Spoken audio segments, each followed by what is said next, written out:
Bien, pasemos ahora a otro tema sumamente interesante relacionado con algunos cambios en materia de subcontratación laboral. Cabe apuntar aquí que, pues, según la exposición de motivos, se preveía que,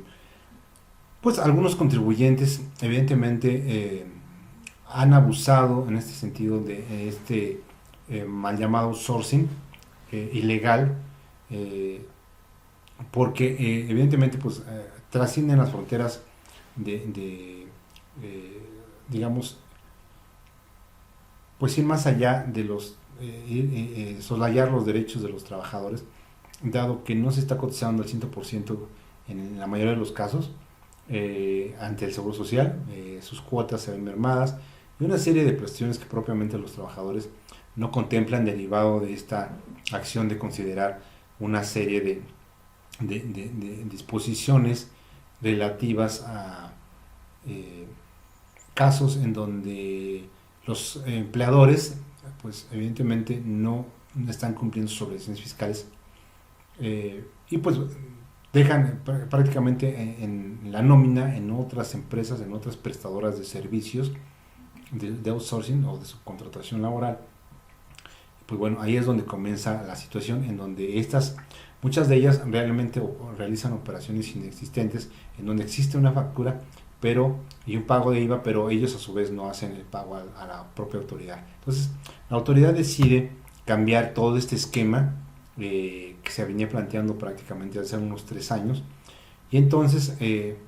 recordemos que para hacer una deducción de subcontratación laboral, de servicios por subcontratación laboral, pues implicaba que el contratante se diera cuenta de que el contratista estaba cumpliendo sus obligaciones fiscales, que lo siguiera paso a paso, pues en una serie de supuestos en donde incluso se le pedían los comprobantes fiscales de las nóminas, se le pedía saber que había cumplido su obligación de retención y entero del impuesto, no solo del impuesto a la renta, sino también del IVA en su momento. Y bueno, pues todas las obligaciones inmersas en esta materia que pretendía, digamos, identificar a través del artículo 27, fracción quinta y sexta de la ley sobre la renta. Básicamente, esta nueva disposición en materia de subcontratación elimina todas esas disposiciones que en su momento se crearon relacionadas con los requisitos de deducibilidad de este tipo de gastos, para tornarlo en una situación un tanto más simple. Es decir, lo que plantea es decir, en lugar de poner una serie de requisitos para saber si cumplen sus obligaciones, va a bastar con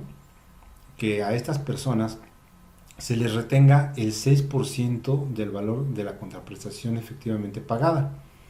El 6% básicamente estamos hablando del IVA. Y entonces, pues bueno, muchas de estas compañías, pues bueno, manejaban algún porcentaje similar que oscilaba entre el 3 4 y 6% de la comisión que ellos manejaban. Y en automático se entran en este supuesto en donde, al ya no haber esa posibilidad de ya no pagar ese IVA a la autoridad, sino que de manera particular, personal, sino que ahora el contratante les tendría que retener ese 6%, pues las cosas ya no fueron las mismas. Entonces, a raíz de este esquema, en donde ya se prevé una retención del IVA, pues algunas de estas subcontratos, de estos outsourcing ilegales, porque evidentemente hay quien se va por la cumpliendo sus obligaciones fiscales, pero hay quien no, y entonces en ese tipo de empresas, bueno, pues se está dando ya el supuesto en donde pues ya no les va a quedar otra más que aceptar la retención del 6%, y en consecuencia pues seguramente para muchos no será el mismo negocio de antes.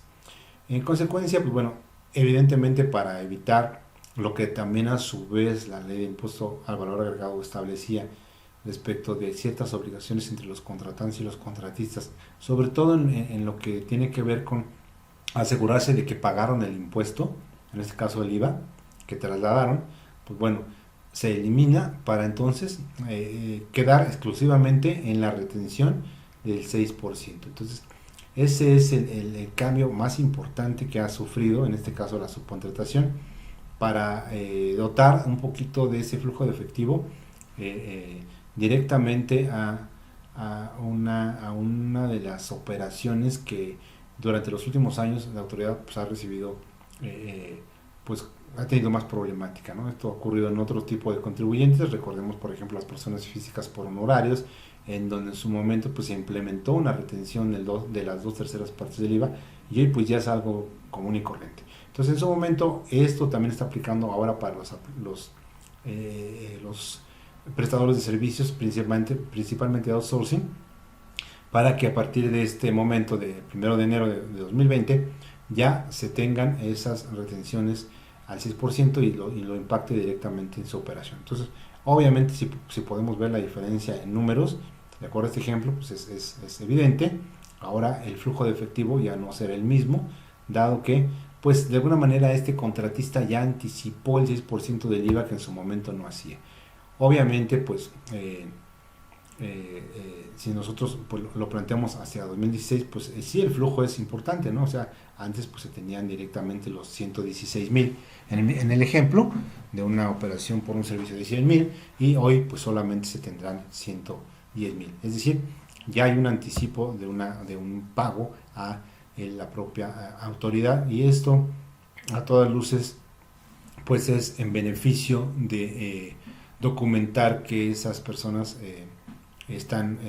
digamos, de alguna manera cumpliendo. Sin embargo, bueno, pues aquí creo que la situación de la retención, bueno, aparentemente pues no hay ningún problema en el sentido de pues el objeto para el cual se planteó. Sin embargo, pues esto de pagar el 6% de manera anticipada a través de una retención, creo que no está ligado necesariamente a que esas personas cumplan realmente sus obligaciones en materia en materia laboral y de seguridad social. Entonces, aquí sin duda tendrá que venir una nueva reforma en donde se le pongan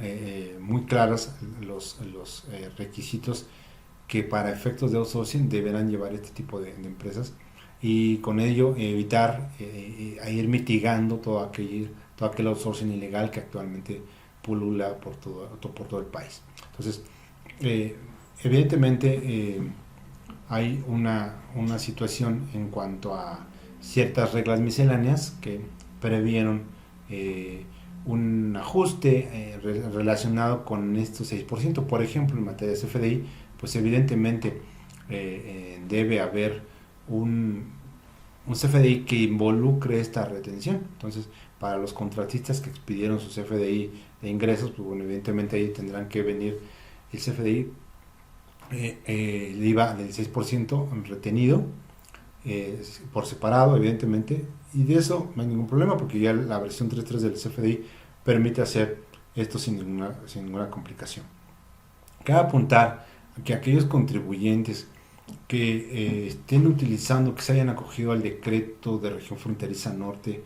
publicado prácticamente desde el 2018, que está operando desde el 1 de enero de 2019 y que prevé pues la reducción del 50% del IVA en región fronteriza norte, es decir, que allá se paga cuando se aplicó el decreto el 8% en lugar del 16%, pues ese pago de 8% involucra que en su momento, si se caen los supuestos de esta retención, en automático se tengan que aplicar no el 6%, sino el 3%, porque se refiere al 8% que se está trasladando en frontera. Entonces, esta regla 11.418 es lo único que señala que en lugar de ser el 6, tendrá que ser el 3, para aquellos casos en donde se esté aplicando el decreto de región fronteriza norte, el cual traslada el IVA al 8%. Sin embargo, aquí viene una situación importante. Resulta que el texto legal de ese artículo 1A, fracción cuarta, en donde viene la retención plenamente establecida, pues al parecer no quedó exactamente como se había planteado en la exposición de motivos, que era muy evidente, en donde se decía que solo iba a aplicar a la subcontratación de personal, y entonces resulta que no se tiene ese supuesto, porque si nosotros leemos ese artículo esa fracción cuarta del 1A, pues evidentemente nos vamos a dar cuenta que al parecer está hablando de una retención a otro tipo de servicios y no necesariamente de subcontratación. Y entonces, pues bueno, se ha armado toda una serie de problemáticas al respecto en torno a ello, de distintos criterios de aplicación, al grado tal que pues ya no es solo la autoridad, sino organismos privados, la Prodecon, en fin, una serie de agentes que están revisando exactamente qué es lo que debería pasar, y mientras ocurren unas cosas u otras, es decir, mientras a algunos se les retiene contra su voluntad por no tratarse de un servicio de subcontratación, se tiene todavía la duda. Recientemente la propia autoridad subió en su portal en internet un criterio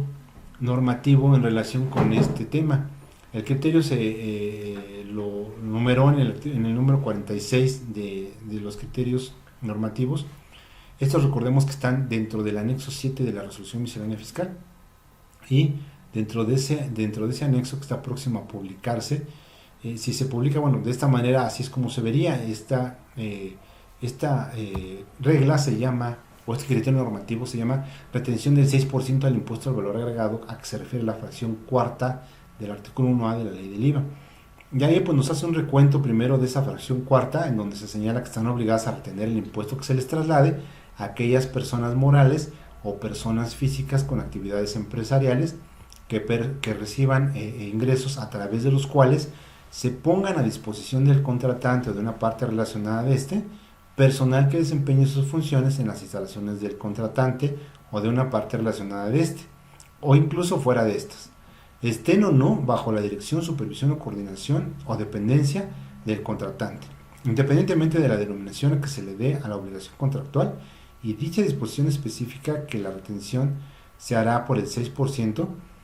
del valor de la contraprestación efectivamente pagada. Entonces, como podemos observar, ese es prácticamente el contenido de la fracción cuarta de ese artículo 1A de la ley del IVA. Por su parte, el artículo 5 pues menciona que del código menciona que las disposiciones fiscales que establezcan cargas a los particulares y las que señalan excepciones a las mismas, así como las que fijan las infracciones y sanciones, son de aplicación estricta.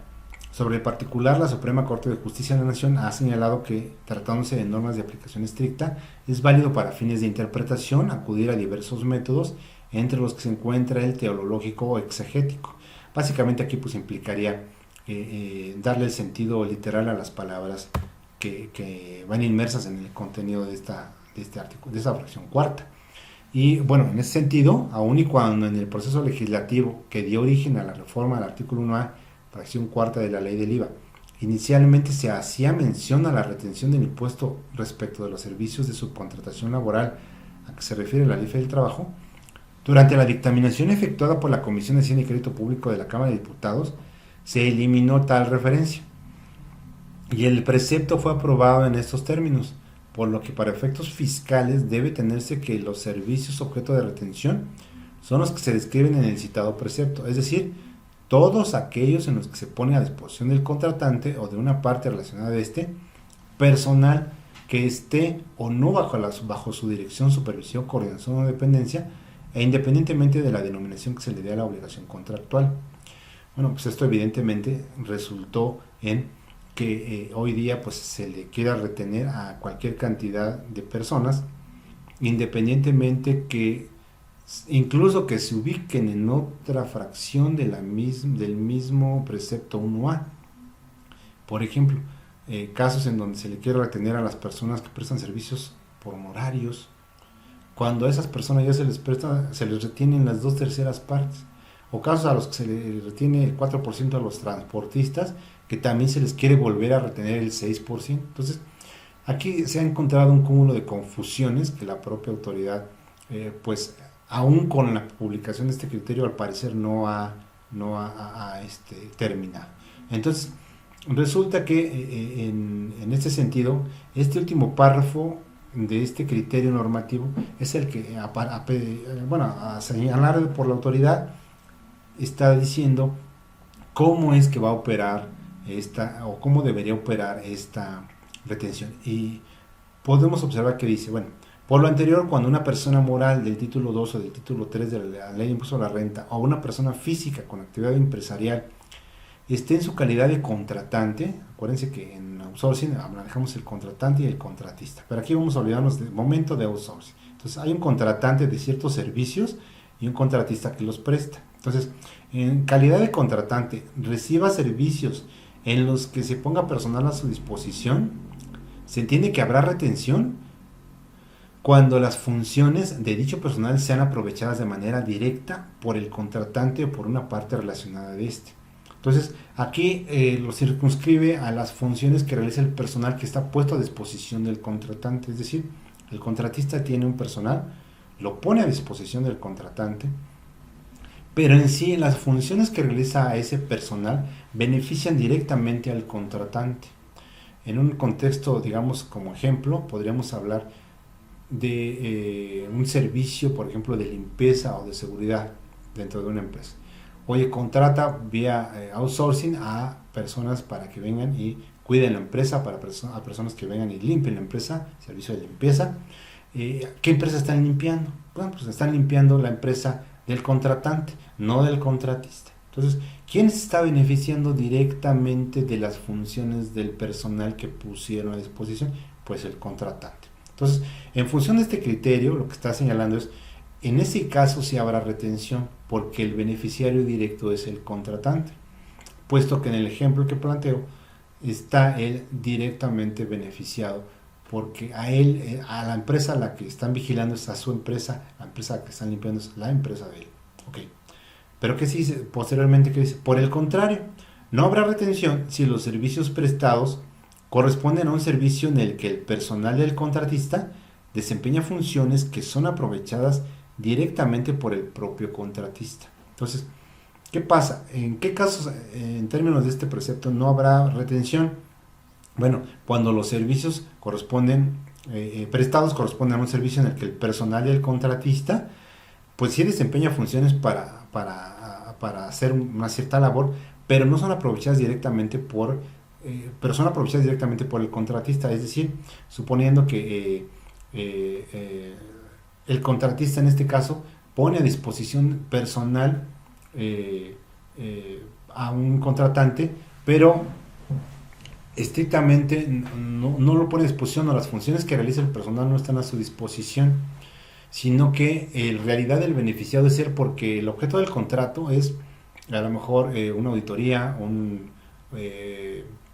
algún dictamen, algún estudio legal, etcétera, en donde ciertamente el personal que envía el contratista, si bien no está de entrada a disposición del contratante, sino que tiene que interactuar con él, pues, para obtener la información que le permita terminar el dictamen o terminar el estudio que está planteando. Entonces, como podemos observar bajo ese esquema, la autoría pretende que con esto se quede claro cuando si hay retención. En el caso concreto, pues bueno, ahí en ese supuesto pues no habrá retención cuando ocurra ese supuesto. Sí habrá retención cuando el beneficiario sea directamente el contratante. Entonces, aquí están los dos casos en donde a raíz de este artículo 1A, pues entramos en ese supuesto en donde al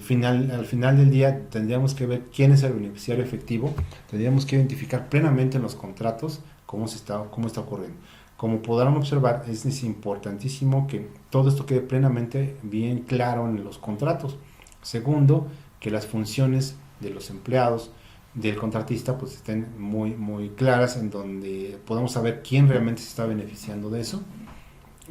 Y tercero, pues bueno, que tengamos en cuenta que otros contribuyentes a los cuales ya tienen al día de hoy una obligación de retener el IVA por los servicios que prestan, se encuentran en otras fracciones, no en la fracción cuarta. Entonces, no puede ser que estemos reteniendo un 6% de IVA a una persona que presta servicios por honorarios, cuya retención ya es de las 2/3 partes, por la simple y sencilla razón de que no cae en el supuesto de la fracción cuarta, puesto que hay una fracción específica para ello, caso igual a los transportistas. Entonces, no caigamos en estos errores, digamos, en donde prácticamente en algunos casos les retendrían el 16% del IVA, cosa que es totalmente fuera de lugar. Entonces, si bien es cierto, la verdad es que el criterio no abona, no apoya con claridad lo que dice la fracción 1A, cuyo texto es totalmente ambiguo, es importantísimo, pues bueno, al menos conocer cuál es el criterio de la autoridad. Ese criterio está vertido en esta compilación de este anexo 7. Esperemos pues ver cómo resulta, si se publica o no en estos términos, o todavía pasa como un simple anteproyecto y se pueda modificar a algo que realmente pueda abonar y que no se preste a esta ambigüedad que todavía sigue surgiendo, sobre todo derivado de la puesta a disposición, ¿no? O sea, estrictamente hablando, pues bueno, ahí también esa parte es la que podremos rescatar si hay o no una disponibilidad de personas, ¿no? Independientemente como esté fraseado en la ley. Entonces, bueno, pues bajo ese contexto, esos serían los comentarios al respecto, y vamos a estar atentos a lo que publique la propia autoridad en ese sentido.